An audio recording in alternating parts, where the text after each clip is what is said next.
Geriatricians can play a number of different roles on an MDT. First, it's good to understand that a geriatrician is a physician who specializes in care of older adults. And because of that, we can sometimes help sort through, like, is this bruise just something that happened because they get older and older people bruise easily? Or do we think this was actually due to an abuse or neglect kind of a situation? So we can help with what we call forensic markers like bruises, lacerations, fractures, other kinds of injuries. We can also sometimes help sort through things like capacity. Does this person have impaired cognition? Do we think there's a dementia? If so, what stage is it at, and how does that impact either the investigation or our understanding of the situation? We tend to understand some of the family dynamics, which can get pretty challenging and interesting, particularly in elder abuse cases. We know how the systems work, be it a nursing home or other kind of long-term care, home health care, hospice. All these different kinds of mechanisms of providing health care can be kind of confusing to get through.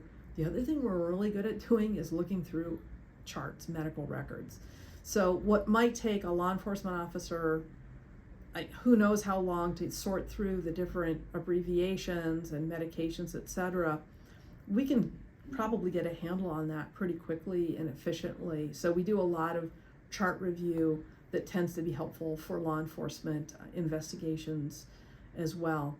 And when we sit on an MDT, it's everything from chiming in when needed to going on house calls with the advocate or the police officer or APS worker or all of the above, and can serve a variety of roles in between meetings. So sometimes law enforcement will call me directly when they have a concern about somebody and say, hey, does this medication list worry you? Or this person is in a hospital, that we want to encourage them to order any other labs, whatever it might be if we're anticipating an investigation.